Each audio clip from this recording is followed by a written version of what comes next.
O professor Cassiano Correa, ele é diretor de serviços clínicos da Interplayers, e ele é um dos protagonistas dessa história toda, né? Então, isso a gente tem que fazer valer. Cassiano foi um dos que iniciou toda essa luta, com essa visão, né? Eu não vou falar mais, porque senão vou te atrapalhar.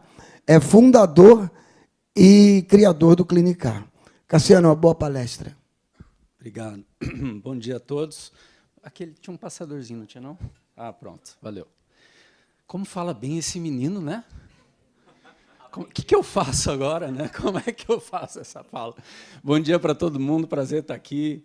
Estou vendo os colegas aí do Ultra Arnaldo, obrigado a todos, pessoal da Interplayers, da indústria farmacêutica, do varejo, os colegas. Poxa, prazer estar aqui demais, agradecer ao Paulinho e o Riteio por ter feito o evento e ter dado a oportunidade para a Clinicar e para a Interplayers entrarem junto na organização em 72 horas. Foi ótimo.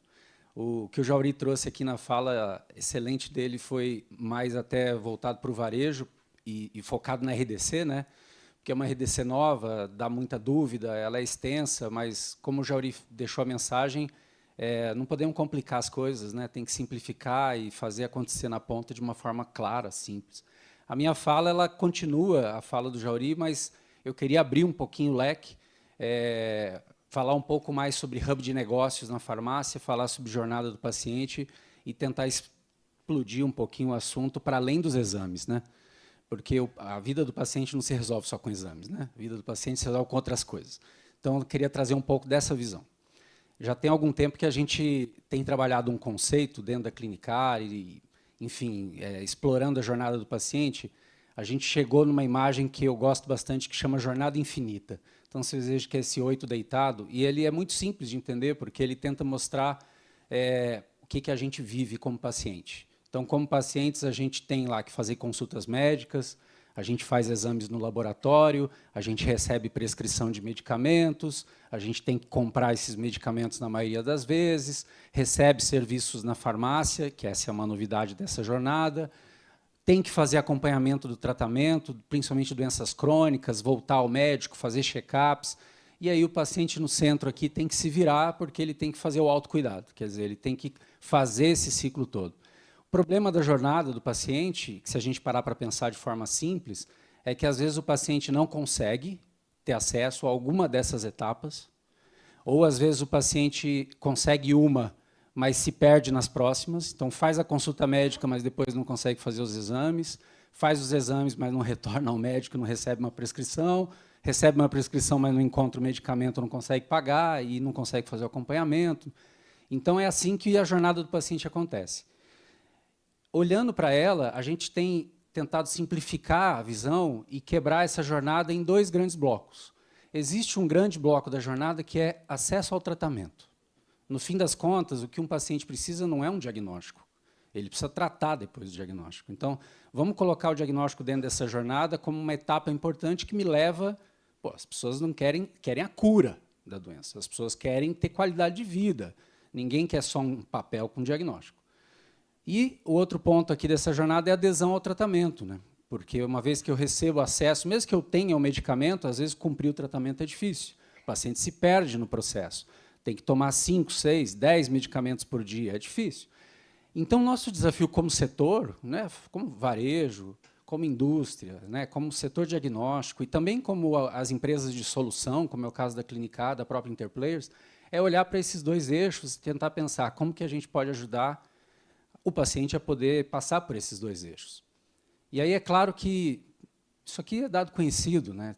Se a gente pegar dados do que dá errado, a literatura é vasta para divulgar o que dá errado, né?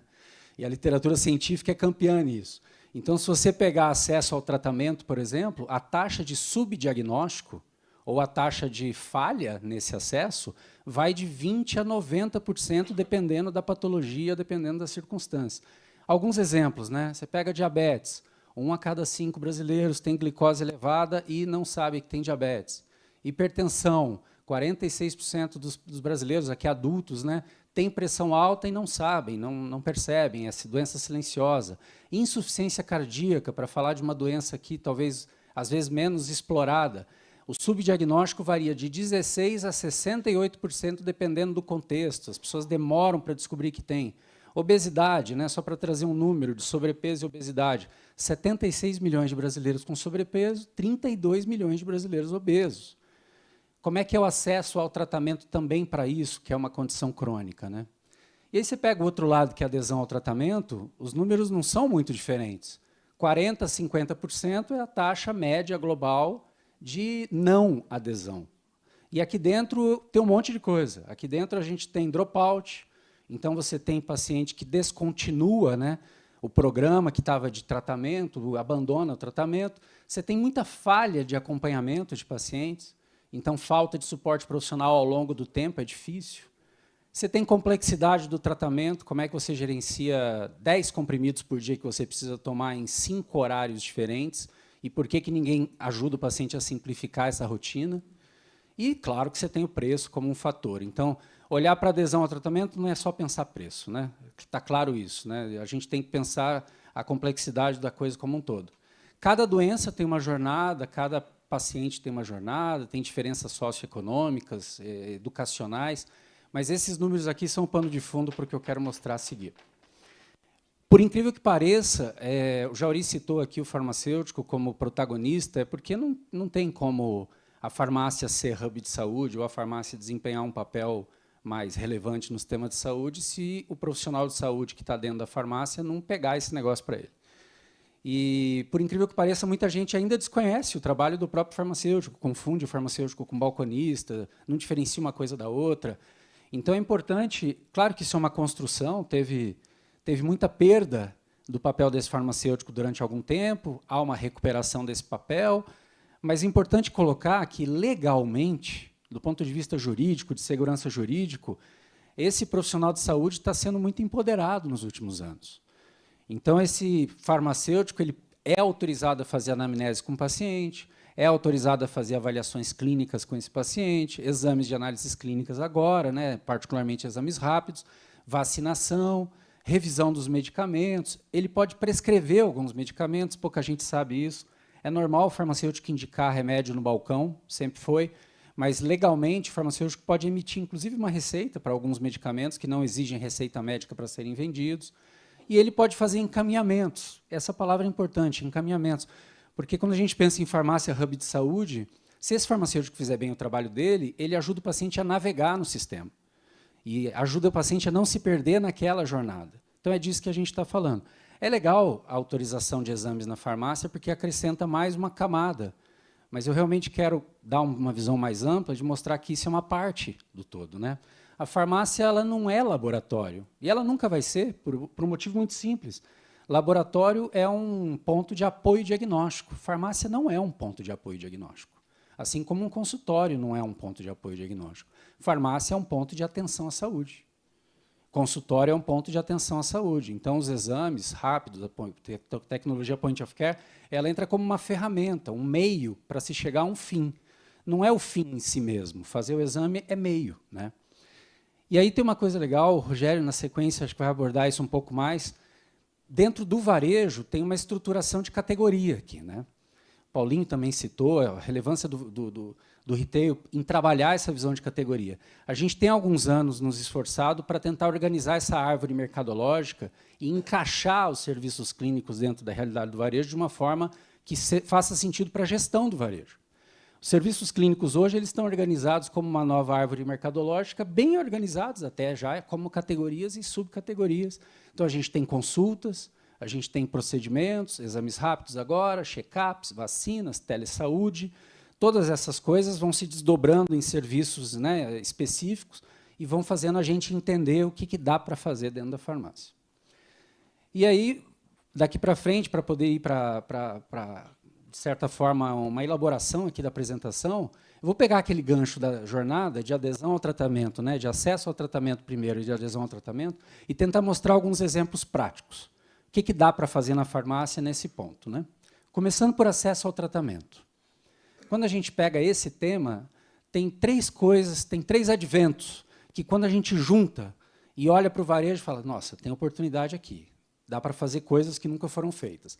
Uma delas são os exames e avaliações, que é o tema aqui do nosso encontro.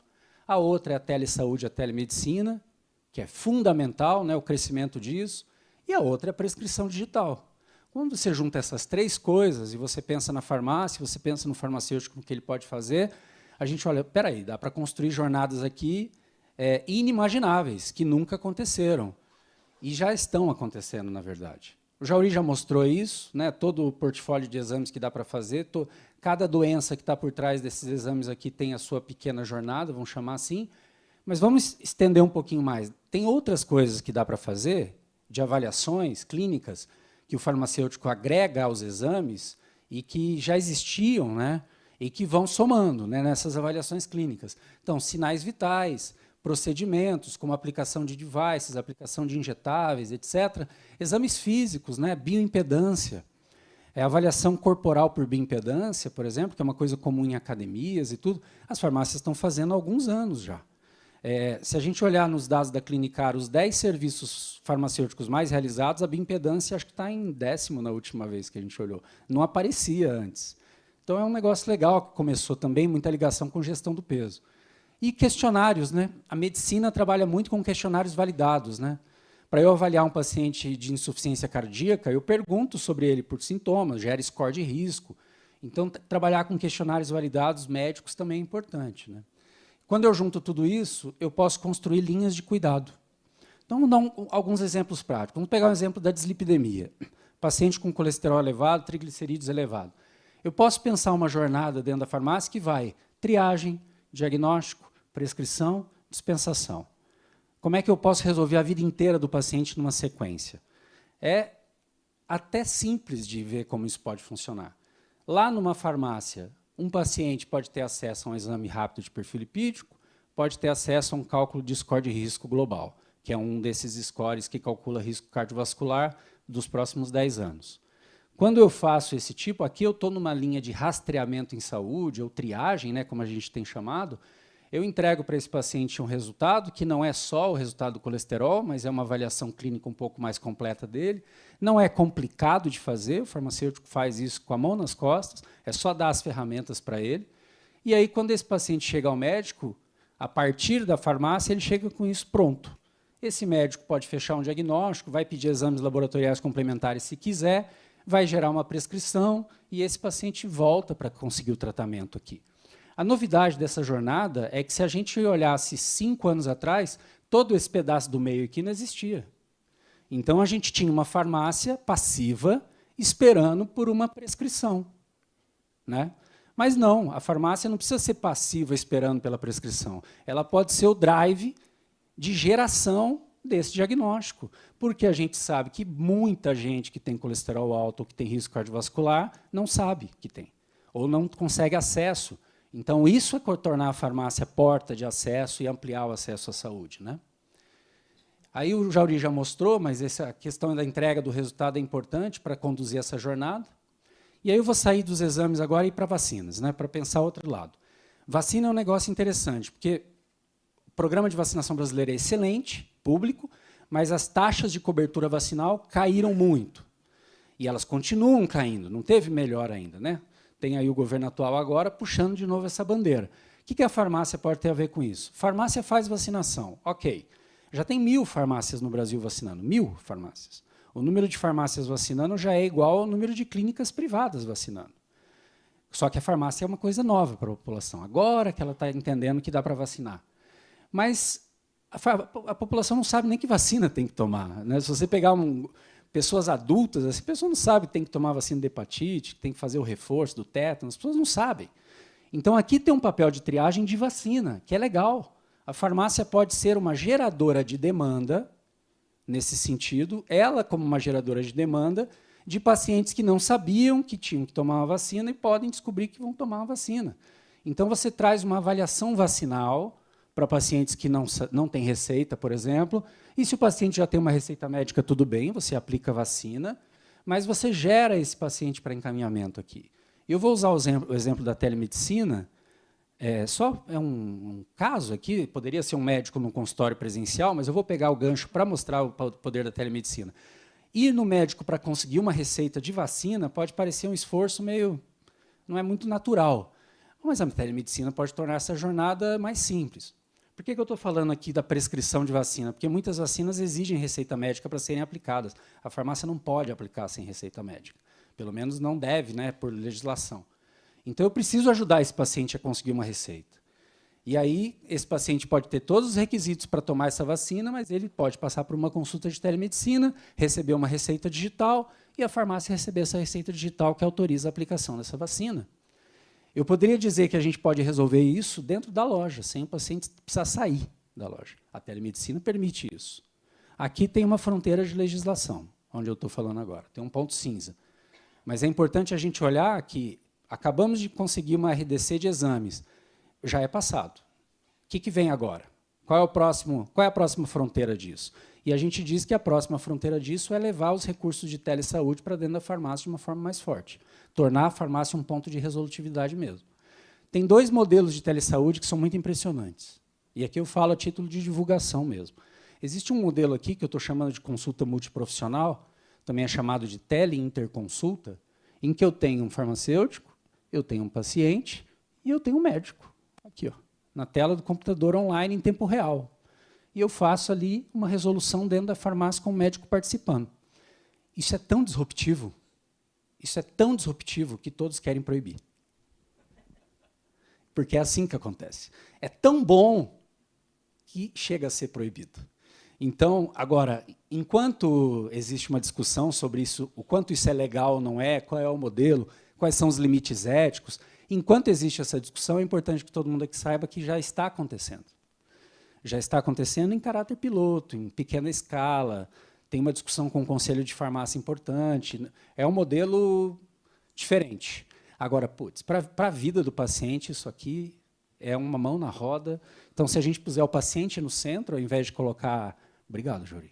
Ao invés de colocar o profissional no centro, ao invés de colocar o político no centro, se a gente puser o paciente no centro da história, não tem como a gente proibir isso. A gente deveria incentivar. Claro que tem a consulta médica online, o paciente faz da casa dele também, não tem nenhum problema. Então, se eu vou lá na farmácia, eu recebo um resultado, né, e eu posso ir para a minha casa e posso fazer a consulta médica, depois voltar para a farmácia, ou mandar aquela receitinha digital para a farmácia e poder continuar o meu tratamento. Para fechar, a obesidade. Outro tema importante, os dados a gente conhece. Então, eu tenho aqui bioimpedância, eu tenho medidas corporais antropométricas com fitinha na cintura, né, no quadril, e eu consigo fazer cálculos antropométricos, eu consigo ajudar esse paciente a identificar teor de gordura corporal, massa muscular, ver o que está errado, consigo fazer um encaminhamento mais assertivo e, de novo, né, posso gerar receita, posso gerar prescrição assertiva, colocar esse paciente num tratamento farmacológico, né, com medicamento ou sem medicamento, para a obesidade. Adesão ao tratamento. Então, saímos de acesso ao tratamento, vamos para adesão ao tratamento. E aí, de novo, o que é ferramental que, quando a gente coloca juntos, dá para trabalhar como farmácia hub de saúde? De novo, né, exames e avaliações, enquanto eu tenho alguns exames que são mais triagem, eu tenho outros exames que são acompanhamento. Então, eu tenho triagem para dengue, faço um teste rápido, detecto uma pessoa com dengue, ok. Mas um diabético, que já sabe que é diabético, ele precisa de outros exames, né? Hemoglobina glicada, foi citado aqui pelo Jauri, é um exame lá que, sei lá, tem que ser feito 3, 4 vezes por ano. Ninguém faz. O paciente não faz nenhum por ano no Brasil. Tem um indicador do Ministério da Saúde de municípios, que é quantos exames de hemoglobina glicada os diabéticos do município fazem. Tem um indicador que o município precisa alcançar para poder receber dinheiro federal como incentivo. É uma forma do governo incentivar o acompanhamento. Os municípios não conseguem, não cumprem. Outro dia eu vi uma estatística, não vou me lembrar do número, mas é mais de 50% dos municípios não estava dentro do indicador. Então, são outros exames. Acompanhamento clínico. Aqui eu estou falando de frequência e sequência, de um profissional da saúde ver esse paciente com uma certa regularidade. E dispensação programada. Eu acho que a gente tem a oportunidade de repensar a forma como a gente entrega medicamento no Brasil. O paciente que toma 5, 10 medicamentos, às vezes ele acaba um medicamento, ele não comprou, aí o outro que ele comprou ainda tem para mais 15 dias. Existe uma dificuldade de gerenciamento básico, às vezes, do tratamento para esse paciente. Dispensação programada é um negócio que em outros países chama sincronização dos medicamentos, é muito comum nos Estados Unidos, mas nada mais é do que você agendar o paciente para ele vir sempre no mesmo dia na loja, todo mês, E quando ele vem, ele leva tudo. Ele leva tudo que ele precisa para os próximos 35, 40 dias de tratamento. E aí ele já agenda a próxima. E quando ele vem, ele aproveita para fazer alguns parâmetros clínicos da doença crônica que ele tem. Quando ele vem, ele aproveita para fazer um exame rápido, se tiver. Então, ele transforma a ida dele à farmácia uma ida resolutiva. Essa é a lógica aqui. Claro que isso não é para todos os pacientes, mas para doente crônico, né, principalmente aquele que tem 2, 3 doenças crônicas, isso aqui faz uma diferença tremenda. Diabetes é um bom exemplo, né? Numa ida na farmácia, você pode ter exames rápidos, como a hemoglobina glicada que citamos, a dispensação programada, quer dizer, os medicamentos todos que ele tem que levar, não só para diabetes, mas para as outras condições, e os devices, né? Então, você tem devices de auto-monitoramento da glicemia que precisam ser aplicados, às vezes o paciente tem dificuldade, e eu posso fazer isso na farmácia também. Então, eu estou agregando bastante na vida desse paciente, de novo, né? Estou gerando para ele esses dados de saúde, estamos mostrando papel aqui, mas está claro que isso pode ser tudo digital. E aí, de novo, né, eu tenho um médico que vai ver esse paciente a cada 6 meses, uma vez por ano, mas quando vê, recebe todo esse arcabouço de dados que foi gerado na farmácia. E o trabalho do médico fica muito facilitado, né? E nós somos geradores de demanda para o médico, né, nesse jogo aqui. Quer dizer, o médico quer que o paciente volte, às vezes o paciente não volta também. A gente pode ajudar esse paciente a voltar. Eu não costumo fazer isso, mas eu não costumo mostrar muito tela de software, porque às vezes é uma coisa meio chata de ver. Mas eu quis mostrar essa só para frisar uma coisa aqui. Olha o que dá para fazer hoje dentro de uma farmácia em termos de gestão de paciente crônico. Essa tela que vocês estão vendo é uma tela que resume um paciente, um prontuário de paciente, todas as doenças, então as doenças crônicas que ele tem, diabetes, hipertensão, obesidade. Para cada doença crônica, você tem os parâmetros que estão sendo acompanhados para essa doença, o histórico de medições recentes e o status que a gente tem de controle. Quando eu olho para esse cenário aqui clínico, eu tenho um índice de controle desse paciente. Então, eu sei dizer para cada diabético, para cada paciente, se eu tiver esses dados jogados aqui, qual é o grau que ele tem de controle dessa doença crônica. E aí eu consigo enxergar gráficos de evolução, eu consigo enxergar históricos, né? Desculpe, voltando eu consigo enxergar histórico de exames que esse paciente fez. E aí, como é que eu tiro isso do software e coloco na vida do paciente? Desse jeito. Eu transformo isso num relatório de evolução clínica para o médico, resumindo, o que vocês estão vendo aqui, amarelo, verde, vermelho, é o que está bom e o que está ruim na saúde desse paciente. Então, aqui tem exame, tem bioimpedância, tem medida de pressão arterial, tem qualquer coisa que foi feita. E eu tenho aqui a relação atualizada do medicamento que o paciente toma, posologia, quem prescreveu. Vamos lembrar que, às vezes, vários médicos prescrevem medicamentos diferentes. Quando você vai no médico, às vezes o médico te pergunta, me fala todos os remédios que você toma. E toda vez que você vai, você tem que repetir tudo de novo. Então, a gente dispensa que isso aconteça. E aqui eu estou mostrando um caso para o paciente em que uma coisa simples, mas que ninguém faz, organizar os horários. E entregar isso, a gente chama de calendário posológico, é o termo técnico, mas para o paciente é simplesmente o meu tratamento.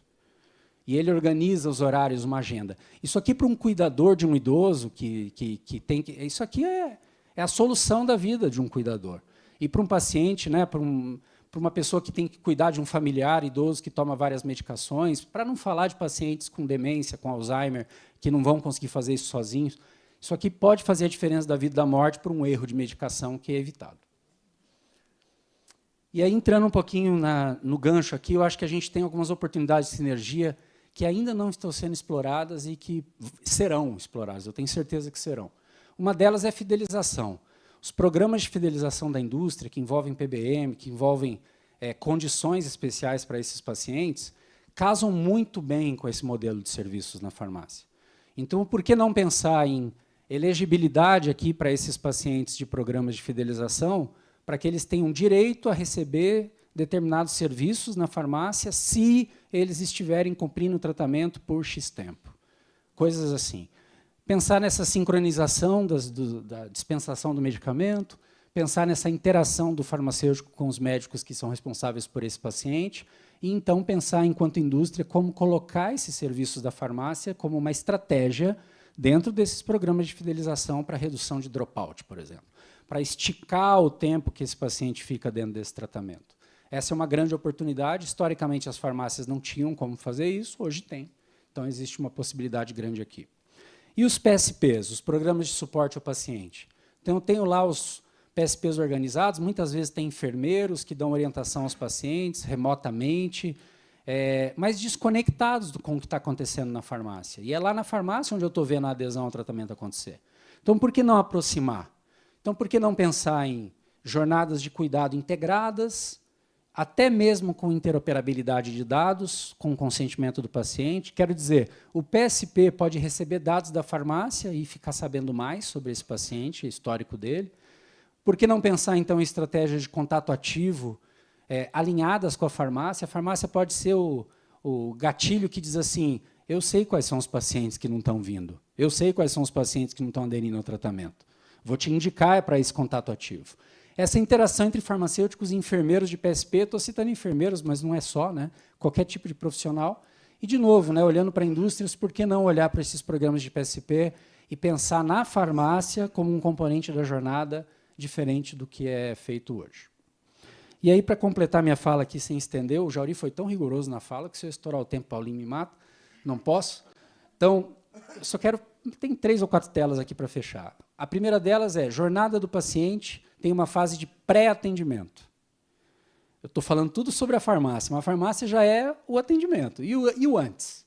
No pré-atendimento, vamos facilitar a vida do paciente, dele encontrar que farmácia faz que serviço, comparar o que esse serviço agrega para a minha vida, qual é a farmácia mais perto de mim que tem, e agendar, vamos dar facilidade. No Covid, se não tivesse agendamento online, estava todo mundo morto, porque era um negócio, as filas eram tremendas. Então, vamos estender isso para tudo, e a confirmação desse agendamento, né? E aí, quando esse paciente precisa disso, só para dizer que o que a gente fez na Clinicar? A gente tem um marketplace de serviços de saúde em que a gente... É um portal para o paciente, explica tudo, tem todos os serviços para que serve, é uma coisa de navegação mesmo, e ali ele consegue conectar com as farmácias e fazer agendamento. Mas as farmácias também têm os seus sites. Então, a São João tem, a Venâncio tem. Então, a gente, enquanto Clinicar, disponibiliza ali as integrações para que a farmácia disponibilize isso no site dela, os seus serviços, o seu agendamento, e assim consiga chegar no seu paciente também.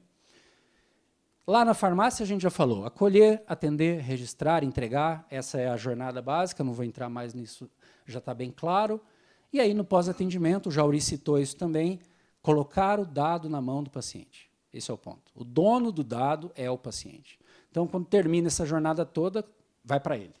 E não só em papel, porque, né, putz, cara, papel, todo mundo aqui deve ter um monte de exame perdido dentro de casa, guardado nas gavetas que ninguém mais acha, e aí, quando você vai para o médico, ele tem que pedir tudo de novo, porque você já não tem mais nada.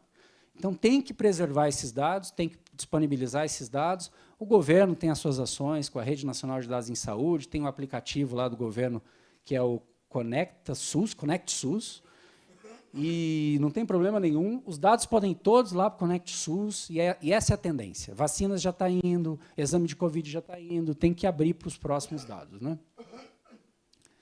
E aí o momento é falar de qualidade e confiança, a gente já citou, o Jauri já mostrou, essa sede é como vai ser, né? Não está inaugurada ainda, está em obras, a gente deve conseguir inaugurar a sede em setembro, outubro, é um orgulho para nós, porque a gente tem um laboratório em Curitiba, tem uma sede administrativa, a gente está indo tudo para um lugar só, tenho certeza que a gente vai receber muitos lá, né, para uma visita, um café, e a gente está super aberto para isso.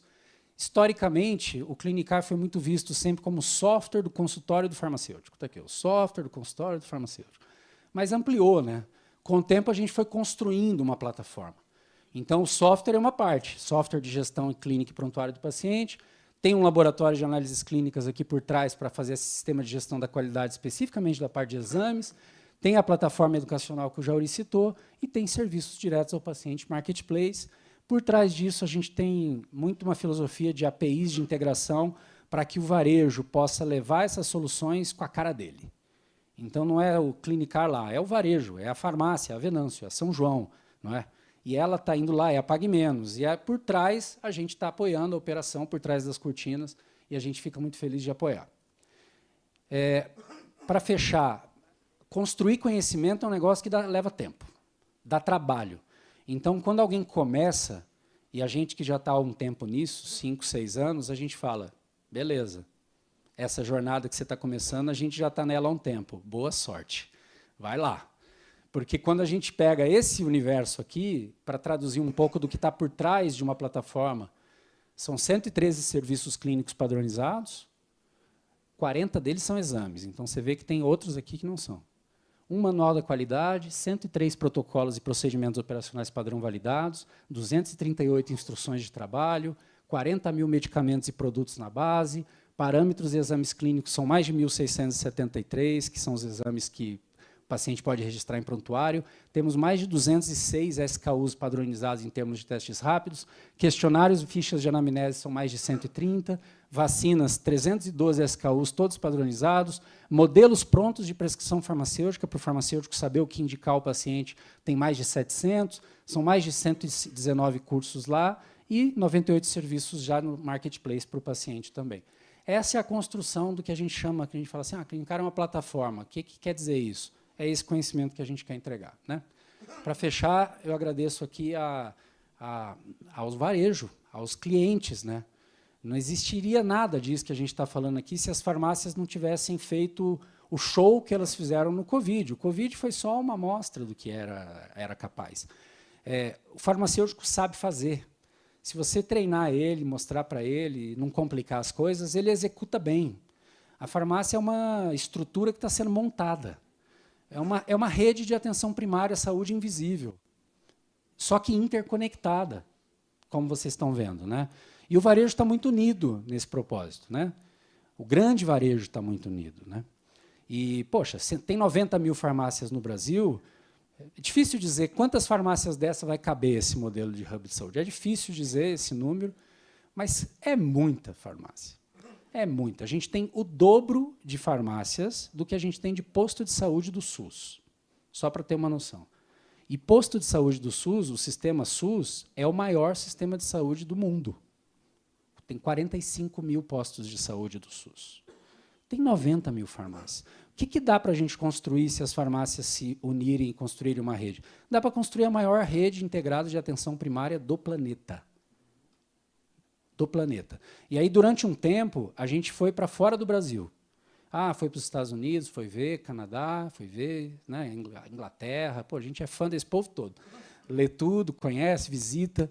Mas a gente está num ponto, e eu acho que é um ponto de não retorno, quero acreditar que seja um ponto de não retorno, em que os gringos têm que viver o que a gente está fazendo aqui.